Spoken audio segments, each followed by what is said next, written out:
My typical workday starts out very early in the morning. My alarm goes off at 4:10 a.m. Then my next alarm goes off at 4:20. If you can't tell, a single alarm doesn't get me up. It's more of a suggestion that I need to get up. That suggestion doesn't always work though. Just mostly prompts me to hit the snooze button multiple times. Then the alarm goes off again at 4:32. I guess I wanted to change things up to get off the tens of minutes just a bit. If those don't work, I'm hoping the ones at 4:44, 4:51, and finally 5 a.m. actually get me fully up and out of bed and will send me stumbling blindly in the dark towards the shower. That's the only thing that really starts to slowly wake me up. After finishing up there, if I have time, I try to throw some sort of food into a bag, grab a beverage, and head out to my car, throwing anything I'm bringing along with me and my work bag in the passenger seat. At that point, start up my GPS. I use Waze. I do that to see what my ETA to work is. The reason for that, Nashville area traffic on the interstate is always a gamble, even at around 5:30 in the morning. For those of you that don't know Nashville rush hour, the morning rush generally starts around 4 a.m. and lasts till around noon. The evening rush starts at noon and goes till around 11 p.m. People on Fridays, they like to get an earlier start though, so they can leave early in the afternoon on Friday. So on Fridays, that morning rush actually starts on Thursday. If you haven't picked up on it yet, Nashville's traffic can be really bad. A good example is something I saw that said Nashville is about an hour away from Nashville. Getting back to my day, I now have my GPS up and I leave on my road rage filled commute in, doing everything I can to make it on time. There are days like today though that rain is in the forecast. Midway through my drive, 8 drops of rain hit my windshield, and it's almost as if God flashed the biggest and brightest stop sign ever. People slam on their brakes with the amazement of the occurrence that just took place. I mean, it's beyond incredible to me that thousands of people, all of them on the road at the same time, freeze in a state of ultimate bewilderment by the tiniest amount of moisture that fell from the sky and landed on their vehicle. As soon as this happens, of course, after coming to a complete dead stop, I look over at my GPS to see there's now a 10-minute traffic jam. With any luck, the hordes of other drivers will suddenly remember how to lift their foot off the brake pedal, and I can make it to work on time. The point of all this is, the crazy and unexpected can happen at any time. But it especially seems like it happens right at the time you don't want it to. A lot like the incidents in this episode. Welcome back to Music City 911.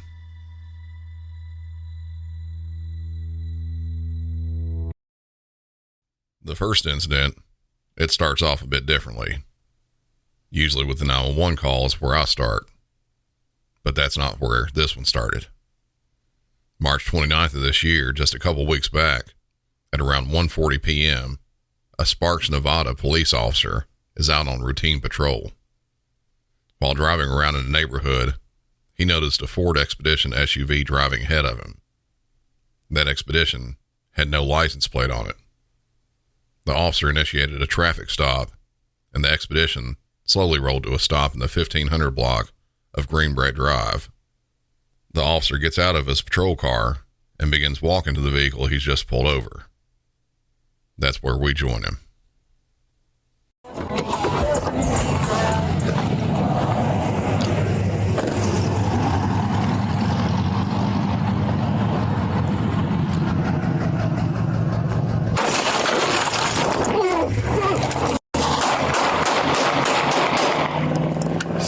Shots fired! It's going westbound, eastbound!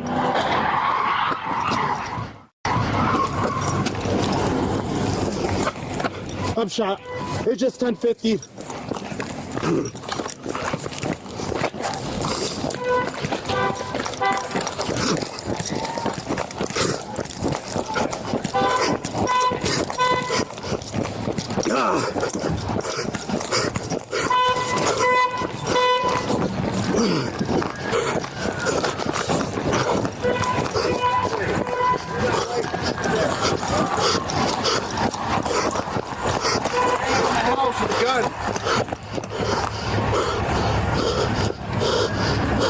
Where'd he go?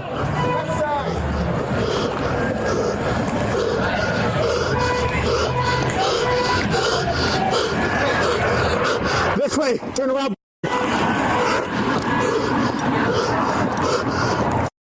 Behind you. Where'd he go? Looks like he jumped the fence.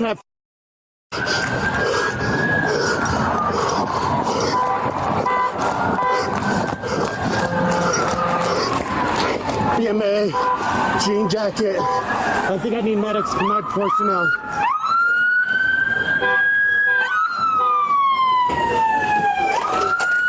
Hey, you're good. You're good. You're good.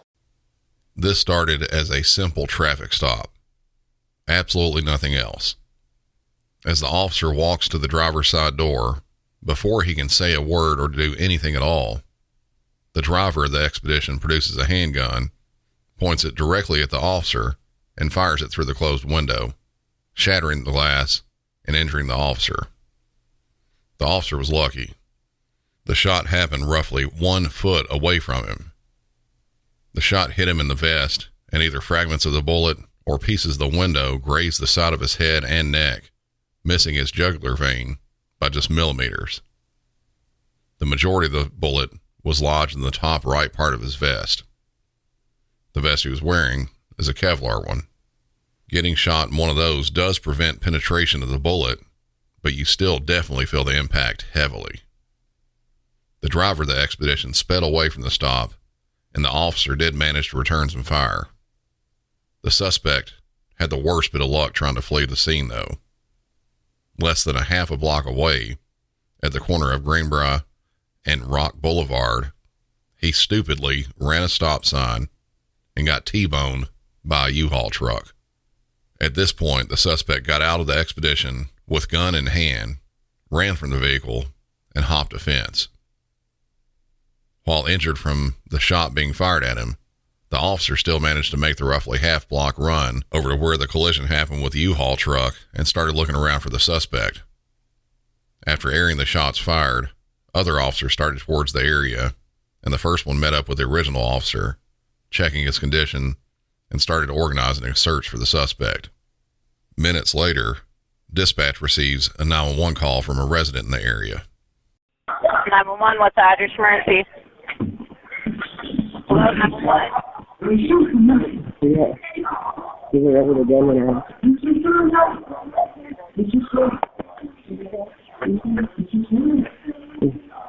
You there with a gun in the house? There's a guy in your house with a gun? He ran out of backyard. When officers arrived at that residence, they discovered the suspect in the officer-involved shooting had entered the home and threatened the occupants with the gun.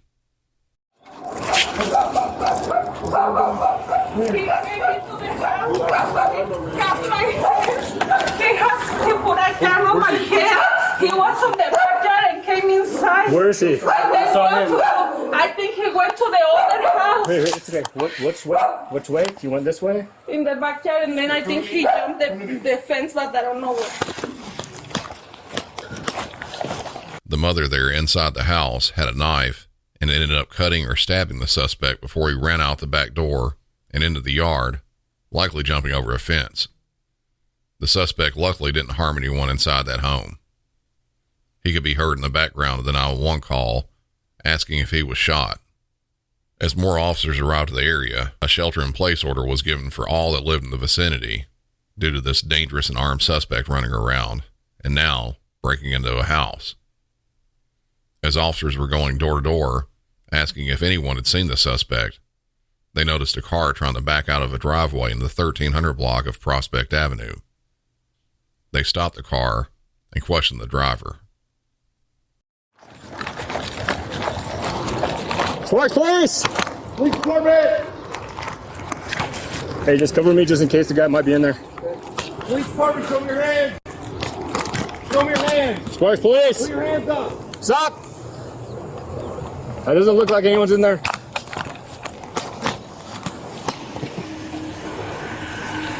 All right, so we have a critical incident that's going on. It's kind of dangerous right now. Did anyone jump inside your yard or backyard? No. Where are you headed to? The store. Okay. What I need you to do, can you go inside your house and shelter in place? Let's get this family out of here. And we need them for detectives so they get more information. What officers didn't know was that the suspect was in the back seat of that vehicle. He had taken the older female driver hostage and was threatening her if she didn't drive him out of there. The officers, trying to move quickly from house to house, neglected to do a full search of her vehicle, but to their defense, the driver, although a little slow with her answer to the question of "where are you going," she didn't seem very distressed. The back windows were also pretty heavily tinted.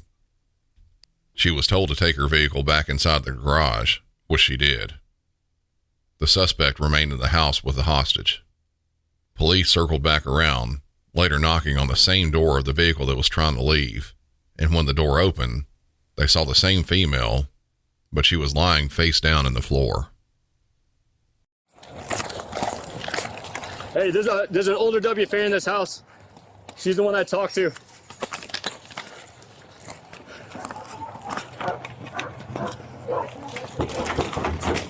They go back inside? Yeah. Hello, please. Get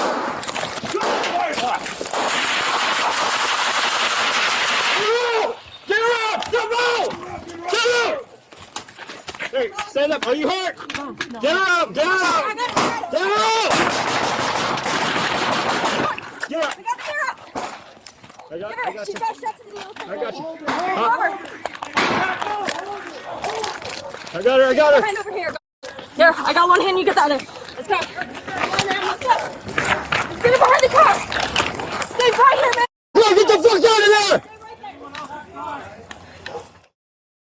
After officers opened the door and noticed the female lying on the ground and identified themselves as police, the suspect inside immediately started shooting, with the officers returning fire.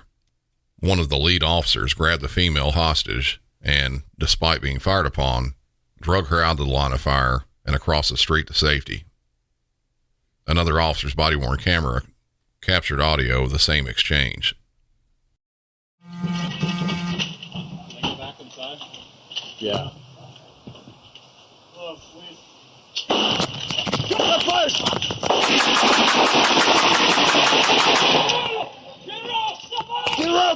out! Stand up. Are you hurt? Where is he? Get her up. I don't know, he's in back away from...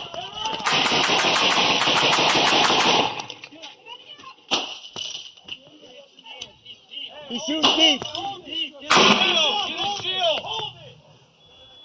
He's shooting at us deep. In that back and forth of gunfire, 2 officers were struck, and while the suspect's aim was pretty good given the circumstances, both officers were incredibly lucky. One was struck in the vest, which stopped the bullet, and the other had his hearing protection hit and knocked off. The bullet missed his head by maybe an inch or two. Officers at that point pulled back to a more secure position and surrounded the area, covering both of the front sides of that house and the house directly behind it, whose backyard was only separated by a tall fence from the yard of the house on Prospect.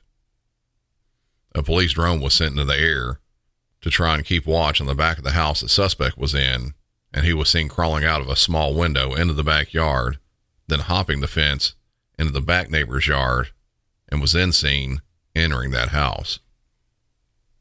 A 911 call soon followed. 911, what's the address of the emergency? And what's the phone number that you're calling me from? Okay, and tell me exactly what happened. Somebody has broken in my house and barricaded my bathroom. The police are at the street blocked off. Please God, wait down the front door and come in. Okay. He's barricaded in the bathroom? No, I'm in the bathroom. He's on the side. Does he know you're in there? I don't know, maybe. What's your name? I'm scared to death. Please God. Everyone in that area knew roughly what was going on, that there was a shootout with police, more than one actually, and a dangerous suspect was on the loose and running between houses.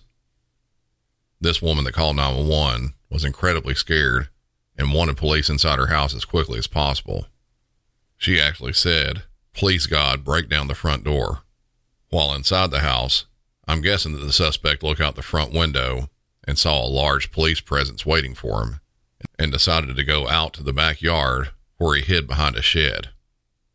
All this was also seen from the eye in the sky, the police drone. Just a few minutes after the suspect exited the house, the female resident managed to escape through the front door. The suspect must not have liked his chances being exposed in the backyard like that, and he decided to re-enter the house. By this point, SWAT and crisis negotiators had made it to the scene and started urging the suspect to come out of the house, trying to avoid any other gunfire. They used a variety of tactics, including tear gas and multiple messages over PA speakers. This lasted over 5 hours. At no point during that did the suspect respond. Due to getting nothing at all from the suspect inside, a decision was made to go in and clear the house, starting with the garage. SWAT entered the garage, which seemed like it was used primarily for a storage room for the resident. Various items were stacked nearly floor to ceiling, only offering small pathways through the garage. Stay right there, watch it. Yeah, got it right there.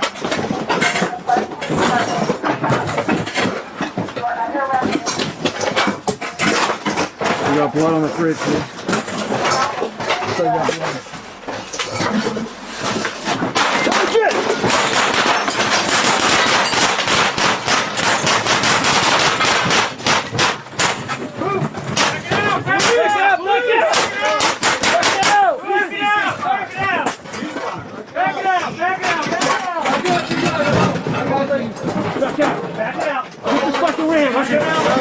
Back it up. I got you. I got you. Work it out. Work it out. Left corner. Left corner. Back it out. Watch out. Watch out. After entering the garage and literally inching their way through all the stored items, officers noticed blood on a refrigerator towards the end of the garage, closest to the garage entry doorway, the one that went inside the house. After making it about midway through the garage, the suspect, who was hiding behind a large stack of items, again ambushed officers, firing at them. Multiple officers returned fire with multiple rounds just feet away from the suspect. After the gunfire ended, they pulled back out of the garage. During that exchange of fire, again an officer was hit, but this time the bullet struck the flashlight attached to his rifle, narrowly missing the officer's person. For more than 2 additional hours, crisis negotiators talked through loudspeakers to try and get the suspect to come outside. Again, there was no response. The last bit of gunfire, officers believed their bullets hit their mark. With no response coming from inside, SWAT decided to re-enter the garage to try to locate the suspect, which they did in the same spot he was last shooting at the officers. He had been hit multiple times. A medic who was already on the scene entered and pronounced the suspect deceased. From start to finish, the entirety of this incident lasted almost 9 hours. The suspect was 34-year-old Anthony Wade, a Reno, Nevada resident. He had a lengthy criminal history, starting from when he was a juvenile. Those records were sealed, but at age 18, he pled guilty for breaking into a house. He was given probation only, avoiding a potential 16 to 72-month stay in prison as long as he didn't break the law again. A few months after he was given probation, he was found drinking in a motel room with other underage individuals. He gave a false name, Jamal Jerome Smith. When he was being arrested, he assaulted an officer. He was sent to a correctional facility to serve his sentence for the burglary and added 6 additional months for the assault on the officer. In 2015, he likely committed an armed robbery at an area nightclub, but there wasn't enough evidence to convict him, so the charges against him were dropped. At the time of this incident, he was living with his mother and had 3 kids. During the negotiators' attempts to get Wade to come out of the house, they had figured out who he was and contacted his family, asking them to record messages so he would come out of the house peacefully. His 13-year-old son said he loved his dad and wanted him to come out. His mother recorded a different message. Her message was, "I love you. Go to heaven. Be with God." Police did not relay that message to him. She knew that he wasn't going to come out of this alive. He had stated previously that he didn't want to go back to prison, and she knew that after shooting multiple officers, that's exactly where he would be headed. This incident is still under investigation, but I've got a pretty good feeling that all officers are going to be cleared of any wrongdoing in this. Why are so many dogs suffering from health issues? Actress Katherine Heigl, who's helped save over 16,000 dogs through her foundation, says she's seeing more issues with dogs' joints, odors, and health than ever before. And after doing a ton of research, she feels there's one place we can look to support any dog's health: their food. So she decided to create something she could actually feel good about feeding her dogs. It's called Superfood Complete. Superfood Complete is made with over 30 of the healthiest ingredients on the planet, including several superfoods vital to your dog's health. Badlands Food Ranch also sponsors the Jason DeBus Heigl Foundation, which has helped rescue thousands of dogs and place them in loving homes. Dogs across America are trying this food and experiencing amazing health benefits. Go to badlandsfood.com/MC901 and order right now to get up to 50% off your regular priced order with a 90-day money-back guarantee. If you want your dog to experience all these incredible things, go to badlandsfood.com/MC901 today. The last incident we did have a couple 911 calls, but I wasn't able to get my hands on them. But there's plenty of audio from body-worn cameras, albeit with a few random audio dropouts here and there. This one definitely fits the theme of the episode: crazy and unexpected. Get ready to plug your ears and be disgusted on this one. The police department in Crystal Lake, Illinois, get a couple calls on December 6, 2022 regarding a vehicle swerving in the roadway and the driver acting erratically. They catch up to the vehicle in a Target parking lot, where officers walk up to the driver's side window and knock on it. Knock on the window. I'm sorry, hello? Hi, miss. I'm Officer Costa with the Crystal Lake Police Department. We're just talking to you because we got a couple complaints that you might have been swerving on the road or... Hey, we need you to step out, okay? You're gonna come and talk with us over here, okay? All right, my dear. Here, put your butt right against there. This officer is gonna ask you some questions, okay? So, you just maybe on your... I'm on my music a lot. Your music? Okay. Do you have your ID on you? I can check.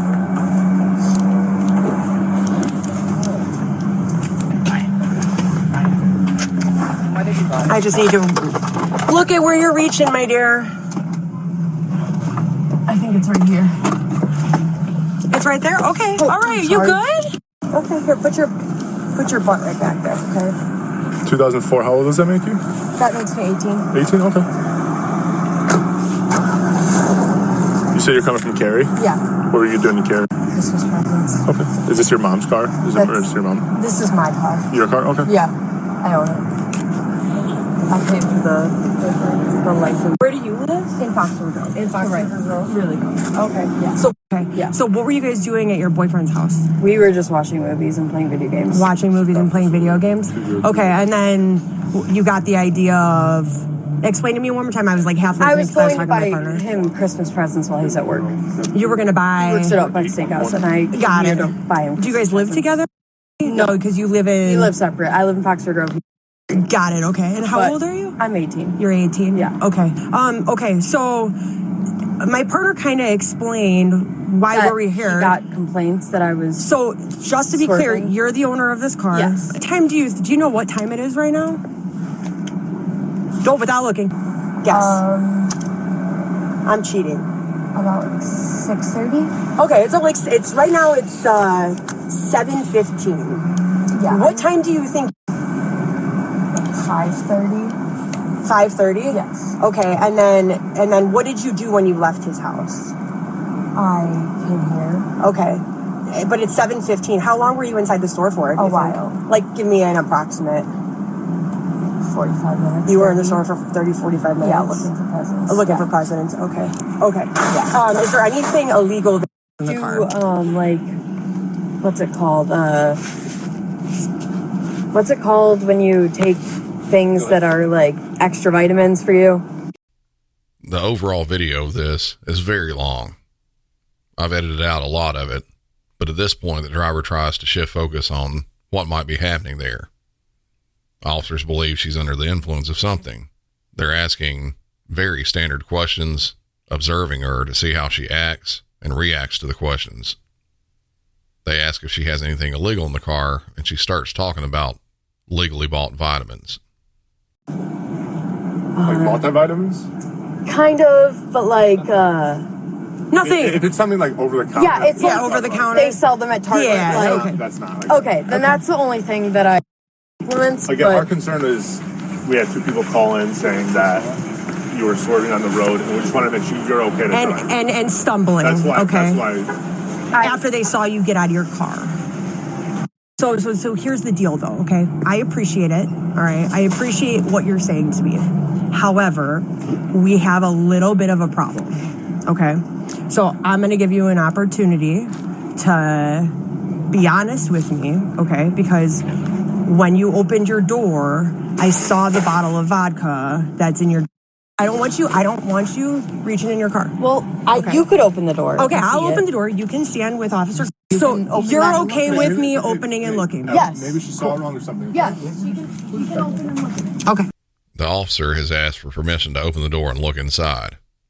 They don't want a suspect going back inside the vehicle at any point, simply because they could have a weapon or Lord knows what else inside there. So at this point, the driver is given permission to open the door and look inside.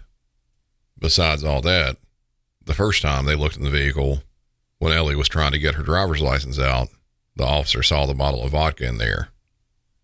For an 18-year-old, they're not supposed to be having any vodka inside the vehicle. The combination of both of those, permission to look inside the vehicle, as well as seeing the bottle of vodka, gives probable cause for the officer to look inside and actually search the vehicle fully. When she tells Ellie this, that's the start of all the bad that happens. Everything's on video, okay? Okay. So now what we're going to do is I'm going to have you stand by with these officers and I'm going to search your vehicle. You don't have the warrant to do that. Actually, I have probable cause because I observed alcohol. You don't have warrant to do that. Because I observed I have alcohol. a right to not let you search my car. Okay, so I have a right to not let you search my car. Unfortunately. No, I have a right to not let you search my car. We're not doing this. I have a right to not let you search my car. Ellie, don't. You know my rights, and you know I have a right to not let you search my car. Okay, listen, I don't. Weed in the center council. There's a pipe I see. Yeah, and listen, they don't have a right to search my car. Listen to me. They don't have a right to search my car. Chill out, okay? I know because I don't want to have to put you in handcuffs right now. I know you don't have a right to search my car. You need to relax. Exception to the law. It's called a mobile conveyance. You guys looked in my car before you have the right to search my car, and so you don't have a right to search my car. There's also plain view evidence. You don't have a right to search my car. I do. No, you don't. Okay, so no, Ellie, you don't. Ellie, do not touch me like that. I'm telling you. I'm going to tell you one more time, dear. I'm telling you for a fact you don't have a right to search my car. So listen to me. This is going to go one of two ways, okay? I would rather not put you in handcuffs. So we can chill out. I'm going to put you in handcuffs, okay? I don't want to. I'm sorry to hear that. But this is the deal. If you're cooperative, we can figure this out and work through it. I'm just saying you can't search my car without a warrant. In my car. You can't search my car without a warrant. So I know the law. Probably. I know the law. Okay. Because I've looked it up and I know you can't search my car without a warrant, so I'm not allowing you to. Ellie, I'm giving you one of two choices. I know you can't search my car without a warrant. You guys know this. Ellie, no, you can't. Ellie, these are your choices. These are your choices. You can go stand by that squad car with these two gentlemen, okay? That's your first choice. If you do not want to do that, your second choice is I'm going to put you in handcuffs, okay? So, which do you choose? You can't search my car without a warrant. Which do you choose? I'm going to give you. I'm not arguing with you. I'm going to give you one opportunity right now. You can't search my car without a warrant. It's all on body cam. You can't search my car without a warrant. No, you can't. Turn around. Turn around. Do not handcuff me. We're not going to do Turn this. around. We're not going to do this. Chill. Turn around. Stop. Please don't handcuff Stop. me. I'll go with them to the cop car. Please don't handcuff me. Please don't handcuff me. I'll go with them to the car. Ellie, I'll go with them to the car right now. Ellie. Please don't handcuff me. Ellie. We already spoke about this. We gave you the Don't option. handcuff me. I'll go to the car with them right now. I need you have a hand. I'll go to the car with them right now. Please Ellie. don't handcuff Ellie, me. we're not going to do this. We're not going to do this. Ellie, stop. You got her? I can't be handcuffed. Please, I'm trying to walk to the car. Ellie, I can't stop. be handcuffed. Stop. I can't be handcuffed. Stop it now. Okay, right now you're being placed under arrest, okay? This 18-year-old who was found to have vodka in her car, and was pretty obvious to the officers that she had been consuming it, she knew that they had to have a warrant to look in her car because she looked it up. Where she looked it up, who knows? She started giving them problems and then started resisting instead of just remaining calm, so the officers put her in handcuffs. The next bit goes to the female officer saying what the initial charge for arrest is, and that just sends everything with 18-year-old way off the deep end. We'll go illegal consumption of alcohol by a minor right now, okay? Do you have the key? Stop. Stop. Ellie, Stop. let's not do that. Ellie? Ellie, we're not doing this. Ellie, doing this. Hey, then take me out of the... Jay fired and she was being very combative. Shut the up. Have you... That happened to you, okay? Then take me out of the...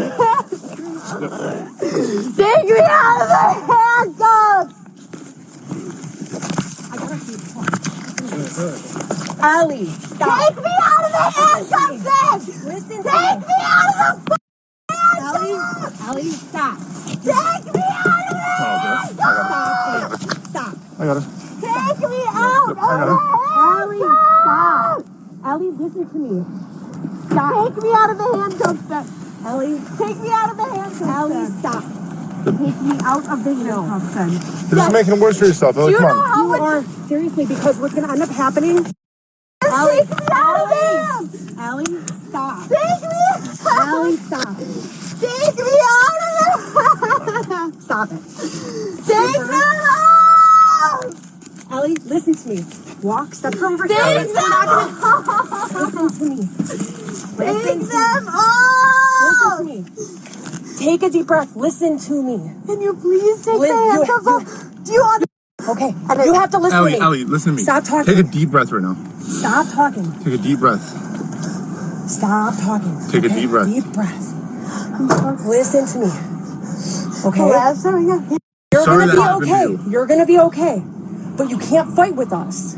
I won't. Just please take me I out. cannot take you out of the handcuffs because of how out of control you're being right now. I'll sit in this If car. you chill out, I'll sit in this car if you please take the handcuffs off. well, me. I cannot have you unhandcuffed. It's my policy. I can get fired for it. I will stay Okay. in this car the entire time. Well, I'm gonna need you to sit in the car anyway, but I promise. Thank you. I just... Okay. Chill. You don't know. Listen. Sit I back. can't with these hands. Ellie, Listen. Chill. Ellie, take a deep breath for me. Take one right now. No, I last time... I didn't even do anything wrong. It was... Ellie, listen to me. Listen Please? to me. Just... Listen to me. Please just take off the handcuffs. Listen Please. to me. Please take off the... No, do not buckle me. Then I'm not gonna buckle you. Please take off the handcuffs because I can't with the handcuffs. Please. Please. Chill. You have to chill out. Please take off the handcuffs. Okay. Please. Right now, I can't. You know why? I'll sit here if you take off the handcuffs. Okay. If not, I'll run out. Ellie, listen to me, okay? Because of everything that just happened, I need to ensure that you're safe. Tell you something? Can I share something with you? I was a mental health clinician for 10 years before I was a police officer. Okay? So I can empathize with you, but it's also my job to make sure that you're safe. I will stay here if you just take off the handcuffs. How about this? How about we try to do some breathing, okay? He can buckle me up if you take off the handcuffs, please. Sweetheart, He can't buckle me if not. He can't buckle me if not. So listen, this is the deal. If you keep fighting like this, my sergeant's on his way here, and he has this device called the wrap, okay? And it completely restrains you. So listen to me. You have to listen to me. If you can't calm yourself down the way we are now, I am going to have to put you in that, and I don't want to do that. I don't want to do that because we're calm and we're talking right now, okay? So we have to stop. Okay? You have to stop. Take some deep breaths. Let's do some grounding. Can we do some grounding? I understand. But right now, this is the deal. Okay? Right now. Can my parents bail me out? Yeah, they can bail you out. How much money is it going to be? I don't know. But do you know the estimate? How about this? Do you know the estimate? Do you have your Illinois driver's license on you in your car? Yes. You gave it to my officer, right? So as of right now, if you just get charged with DUI, it'll be $100 cash. Okay, I can pay that. Okay. Can I please? How about this? Okay. The faster I get you to the police department, the faster I want to go to the police department. Well, I have to. I have to take you. Why? Okay. Because you're under arrest, and that's our policy. Why am I under arrest? For driving under the influence. Sweetheart, you can fight that in court, but right now you're under arrest. So this is what I have to do. I have to take you to the police department. Please don't. And if I take you to the police department, that's when the cuffs are going to come off quicker. I want them to come off. No. Okay. All right. Well, listen to me. If I put your seatbelt on, we can get you there in 5 minutes, and the handcuffs will come off. Can my parents come pick me up? Absolutely. I will call your parents. Sweetheart, we'll figure it all out, okay? Can I put your seatbelt on now? Can we go? Can we go to get these handcuffs off you, Ellie? I just want to drive home. I know. I want my sister to come pick me up. Okay. That's what was supposed to happen. Call your sister, okay? Can you call her instead of my Officer parents? Barillo is going to hand me this so I can put it on you. Can you call her instead of my parents? I will. Yes, I can. Yes, I'll call your sister for you. Absolutely. Wait, can you get my phone from my car so I know what the number What else do you need? You need your phone? Do you need anything else from your car? Just my phone. Okay. Do you have a debit card or a wallet that where you're going to have $100? I just use. No. Okay, so maybe your sister can bring that for you. Can you call her to? Yeah, we're going to figure it out. I'll load. Yes, we're going to get you to the police department so I can get these off. Tell her to not help my parents and Whose squad is this? This same type of stuff continues for the next few minutes. I've cut that bit out. The next very quick segment of this I'll play, and to me it's just confusing as hell. Please just take them off of me. I can't wear them. Ellie. It feels like I'm going to Utah. Ellie, stop. Ellie, if you do that one more time, I'm going to put you in the wrap. Stop it. Okay? Then please take the handcuffs off me. Then you're going to get put in the wrap. Those are your options. If Please? you bang your head one more time, I'm going to put you in the wrap. Please take the handcuffs No, off. it's not going to happen. I can't wear it. Listen. Ellie, the longer we fight, the longer you're going to be in handcuffs like Just that. please take me to the station and call my sister. Okay, if you can chill out, then good. That we're on our way. Wait, Ellie. can you get my phone so I know my sister's number? Your phone is in your pocket. No, it's in her pocket. I don't have my phone. Okay. Phone and wallet? I don't have a fucking wallet, just phone. Just. Ellie, what was I talking about earlier? Take a deep breath, okay? You don't!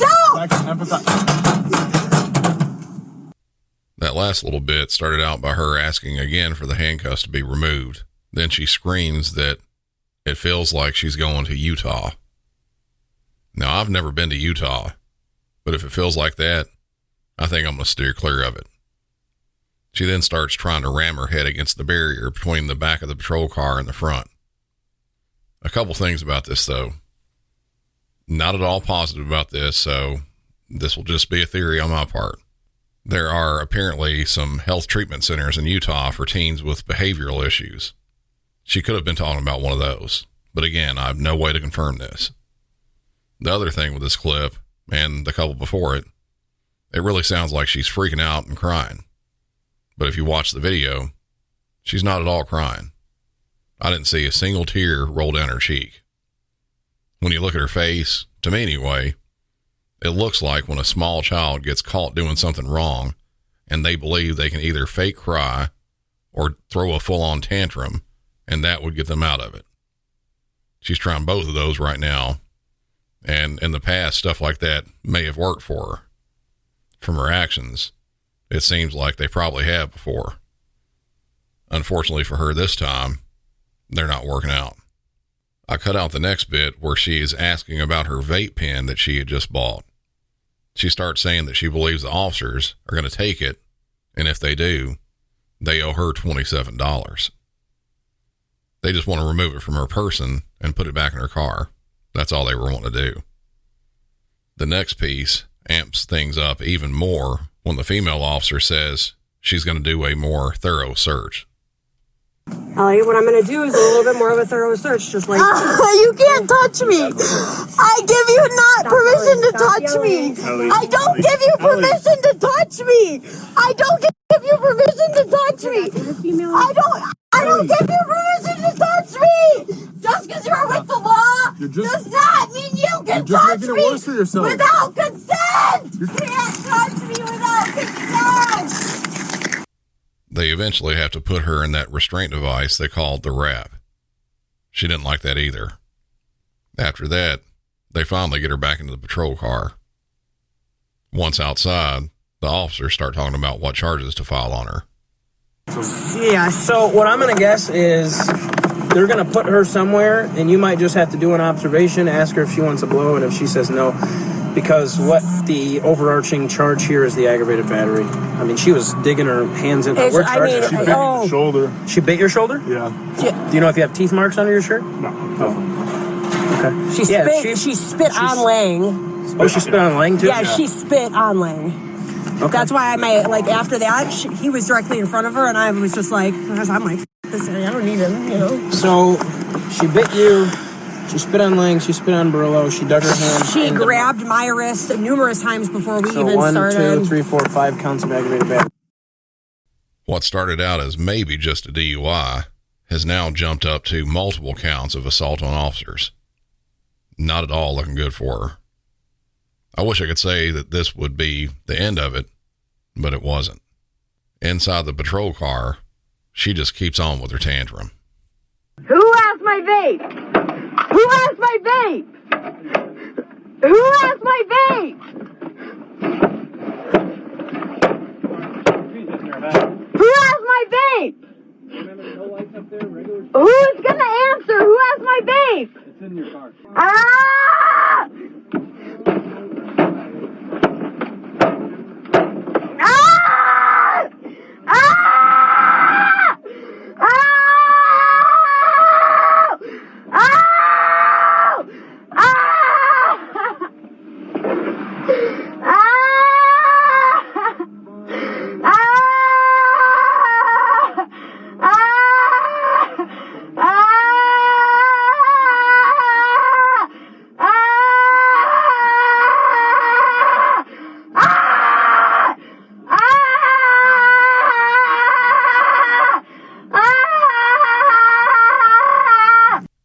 The whole time she's doing this screaming, and in the South would call this pitching a fit, she's laying down on the back seat and kicking at whatever she can.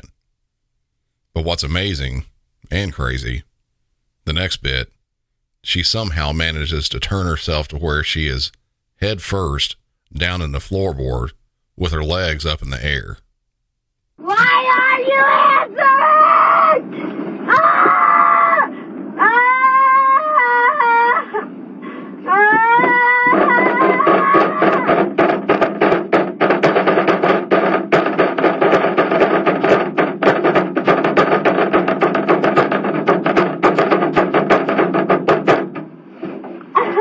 I'm stuck. Help me, please. Help! Please! Help! Please! Please help me! Ah! Please! Ah! Please! Please help me! Please! Please! Please help me! I can't breathe! Please! Please help me! Why are you guys helping me? Please help me! Please! Please help me! Please! I hate cops! All that beating at the start of that was her kicking on the ceiling of the patrol car. Then she starts screaming for help because she's got herself stuck down in the floor between the seat and the partition. She screams over and over again, "Help me." Then she says she can't breathe as she's screaming. If you stuck a polygraph on her, the examiner would likely say, "I determine that's a lie." There's no way she can't breathe with that marathon screaming session she was going on. But her cries for help quickly change there at the end, where she says, well, she doesn't say, she screamed, she hates cops. They finally get her to jail, and she actually calms down. What the hell am I talking about? Now I'm lying. She's not calming down. She's been kidnapped. Get my handcuffs off me. Get this out of my mouth. Get this out of my mouth. Miss, what's your name? Ellie, get this out of my mouth. Okay, Ellie, you gotta tell me what's going on today. What happened? Get this out of my mouth right now. I can't breathe. Ellie, you gotta talk to me. Get the hair in. I can't talk to hair in. Out of my mouth. I can't talk in my mouth. Get it out and talk. Get this out of my mouth. Thank you. Can you please get the hair out of my mouth? Unloading her from the patrol car at the jail, they had to put one of those spit guards over her head because she'd already spit on an officer or two. The spit guard, that's just a piece of netting that's put over her head with loose elastic around the base to keep it in place. From there, she's moved into a holding cell, still acting like she's crying, but continuing with her fit. What's your question? No, in the morning. In the morning. Why not tonight? They told me tonight. No, you had to see the judge. What if I come back and see my parents? What's that? If my parents bail me out tonight, if they bring me to the judge? No, you don't have a bail until the judge sets it. You'll be fine. You'll be fine. No, I won't! You'll be fine.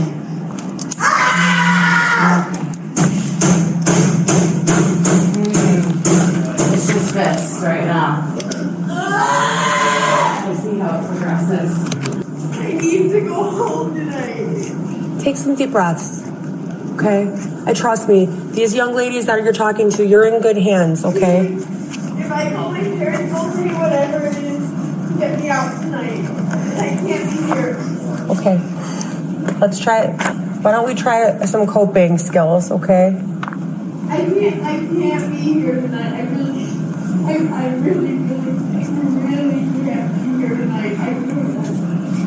It's gonna be okay. I can't be here tonight. It's not gonna be okay. You don't I'm going to book you in a little while, okay? I'm going to give you 3 free phone calls. But listen, you're going to be down here just for tonight. You're going to, listen, Ellie. I can't be here tonight. Ellie, listen to me. It's just for tonight. Listen, Ellie. I know, but is there anyone you can call? My parents. Okay, but listen, come by the door so that I don't have to, listen. Unfortunately, you're going to have to spend the night. No, I can't. Ellie, listen for a second. Let me talk. I know, Ellie. I know, but listen, Ellie, you're not going to go anywhere. You're just going to be here. I'm going to be here all night long. I can't stay listen, here. Ellie. I can't. I understand, but you have no choice. Let me call my parents. Yeah, I'm going to let you. In the morning, they'll bail you out. No, they'll bail me out right now. Ellie, the judge has to issue the bond, and he's not here. Not till the morning. Please call the judge then, please. It doesn't work like that. It doesn't work like that. I can't stay here. Ellie, you got no choice. I like that there at the end, she believes the jail guard is going to call the judge in the middle of the night, wake him up, and make him come down there simply to issue her bail so she can leave and go home. I bet every criminal wants that. 18-year-old Ellie Masakovich didn't only have a DUI charge that night. She racked up a lot of other charges. 5 charges of Class 2 felony aggravated battery of a police officer, possession of liquor by a minor, which is a Class A misdemeanor, resisting arrest, accepting liquor as a minor, transporting alcohol as a driver, and she had a charge of retail theft of merchandise for under $300. I'm not sure where that came from. Then she was cited for several traffic violations from when she was driving. DUI, following too closely, improper turn signal, improper lane usage, and driving an uninsured motor vehicle. The maybe $100 to $200 bond that she would have gotten got escalated to $20,000. Even though this happened back in 2022, she still hasn't been to trial about it yet. She has a conference trial set for July 25th this year and a jury trial set for July 29th. I'm pretty positive that those officers were not expecting a simple DUI arrest to turn out like that.